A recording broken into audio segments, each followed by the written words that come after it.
What's up, everybody? It's your boy Stephen J. There's a lot going on in America right now, and last week was the Republican National Convention. This week is the Democrat National Convention, and the question still remains. America's still divided, but the question still remains is, who do we vote for? Hillary Clinton or Donald Trump? I saw something online where someone said, look at the other parties, libertarians or something like that, but the odds of them actually being in a debate to see what they're about to them actually winning is just a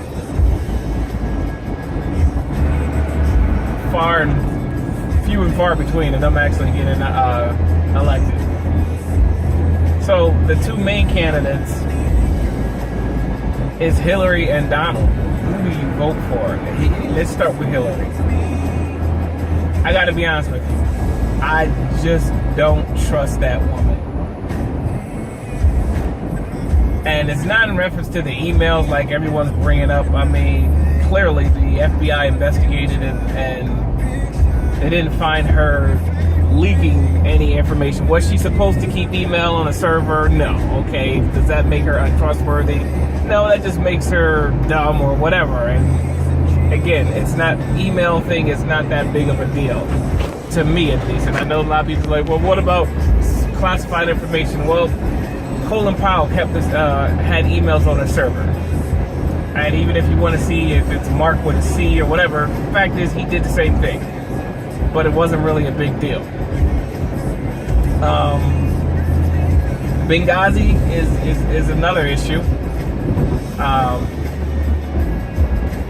That's another issue as far as trustworthy and just stuff that she says that I just have a hard time just believing. She's that girlfriend that you date if you really like her, and then she say one thing, but you just got the corner of your eye looking like, okay, can I trust this chick? You just don't know. She's that type of chick that'll keep you up at night, worrying if she was somebody else or if she true to your word or true to her word. That's my concern with Hillary. And if she should be elected president. I personally think maybe she should have, I'll say that later. But what about Donald Trump? When he first announced that he was running for president, I was like, okay, I was actually very intrigued. And the reason why I was intrigued was due to the fact that we've had all these politicians forever and the country is no better. It's still going through issues, whatever. And here's Donald Trump, and the man is a millionaire. I don't know if he's a billionaire, but okay, I'm back. I had to pay the toll. But the fact that he's a businessman, I would say he's successful, based on the fact that, you know, he still owns a lot of hotels, he owns a lot of golf course, country clubs, Trump wine, Trump this, Trump that, Trump ties. He doesn't own Trump meat anymore, I don't think, but the fact that as far as the economy-wise, maybe, you know, his business acumen would be something that the country needs. And that really intrigues me. And as far as, hey, maybe I should vote for this cat. But on the flip side, you put this cat up against a mic. And it's which Donald Trump, I think Carson said it right. You got two Donald Trumps. Which Trump that you're going to get? I think he plays to his audience. If he's in the South, it's, you know, and there's a lot of racial rhetoric coming from the people at his rallies. And here's my thing.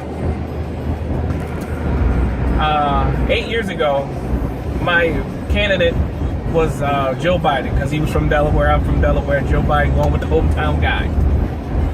Joe dropped out. I was like, well, who am I going to go with now? Was it Hillary Clinton? I was like, nah, I don't trust that woman.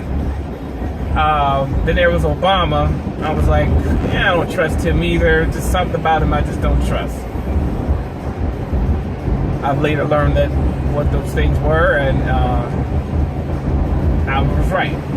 But John McCain was the guy that I was voting for. Then he selected Sarah Palin, and I was like, oh, John, come on, man. But, you know, John is still here 8 years later, so, you know, hey. But after he selected her,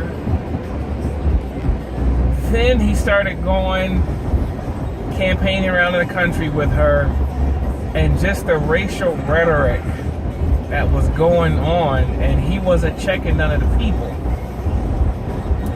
At least I can say for Obama, when he was running against McCain and he mentioned John McCain's name, and the people started booing John McCain, and he was like, nah, don't do that. And he was like, don't boo, vote. And the people that were spewing this racial rhetoric, whenever Obama's name was mentioned, John McCain did not come to him like, yo, that's wrong. If that's the way you feel, I don't want your vote. Don't vote for me, because I'm not going to have that at my rallies. And he didn't do that until the very, very end. And that's why I did not vote for John McCain, because he started to play to the audience. And no, he wasn't joining with them like Trump is a little bit, but he didn't stop him either. And even with Donald Trump right now, yeah, you hear the people. Come on, don't give me that. You gotta put a stop to it. And someone asked a question. It was like, how come black people follow the Democrats? Do you know the Republicans did this? The Republicans that freed the slave, the Republicans that signed the bill for civil rights, Republicans, and all this is factual and correct. And I told this guy, really nice guy, and I said, look, the problem with the Republican Party is that they look like the Democrats of yesteryear.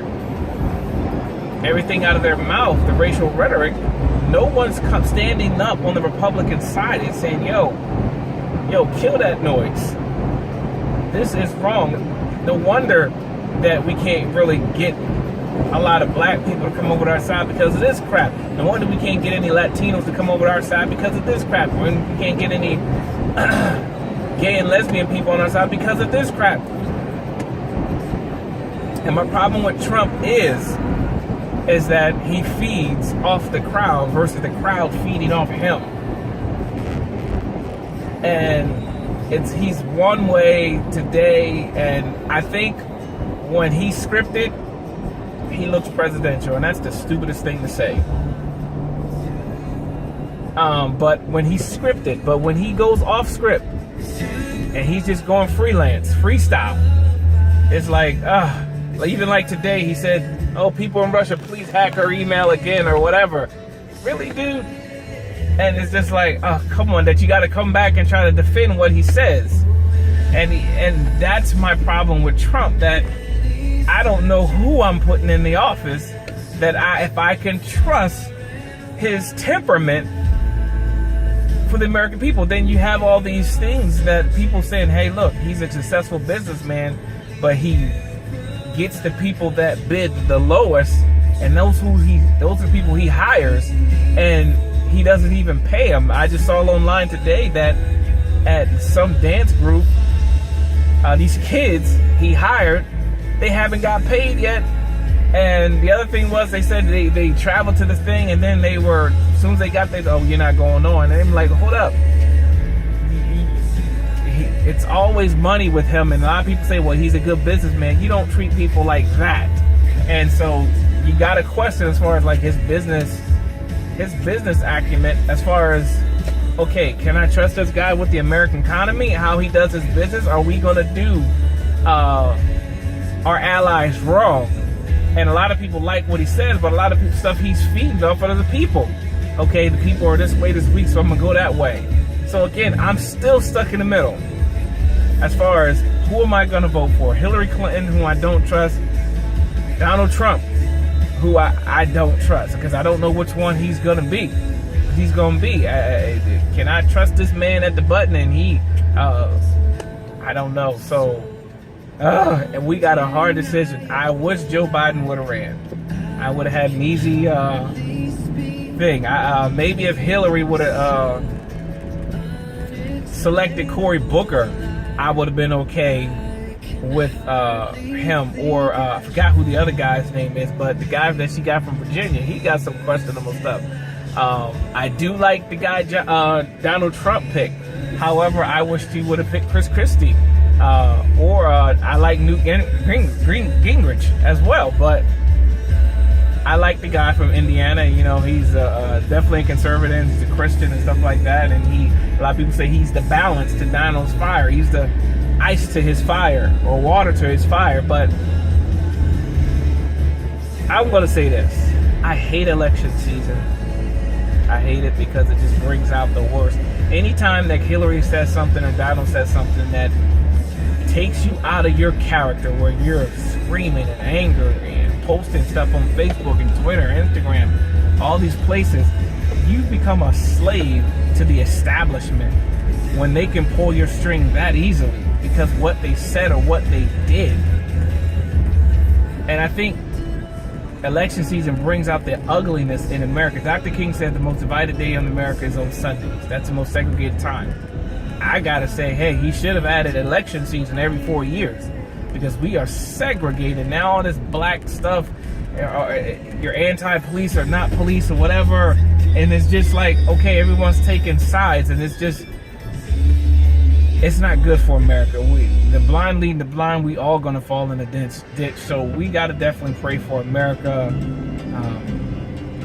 that whom God would have in office will be in office. 1 Timothy teaches us to pray for those in leadership. So as a Christian, I'm still confused of who I should elect, Hillary or Donald. A lot of they just give you this. A lot of black people say that, you know, and they're not joking when they say that. They feel like that if Trump is elected, that, you know, Jim Crow era is coming back. They feel like slavery is going to try to come back or whatever, because he's feeding in off of what that stuff is. A lot of other people feel that, you know, if Hillary's elected, that, you know, it's going to be that under Spygate stuff and all this other type of gate, all this secrecy and all this under hidden stuff that she does with her Clinton Foundation and all this other kind of stuff. So both sides make good arguments. So I don't know. I'm still confused. I'm still in the middle. I'm not leaning any way. After the Republican convention, it was all about, to me, fear. Putting the fear in America. You need me. I'm your voice. You need me. No one can fix this but me. That's kind of narcissistic in my view. The Democratic convention is so far like nothing's really going on, but really coming at Trump.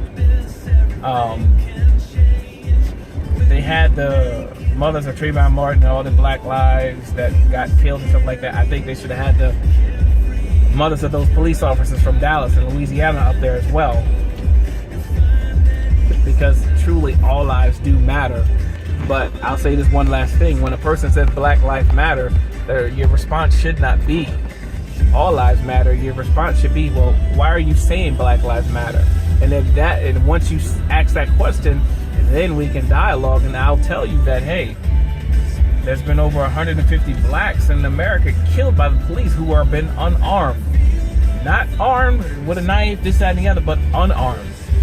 Whereas there has been one white or zero white. I think it's just one white now because of that dude in California. But still, that's what we mean when we say Black Lives Matter, because it seems like when the black person is unarmed, they are killed. So, again, we got to pray for America. We're stuck in the middle. I got to take this boy to work, so we'll see. Stephen J, peace out.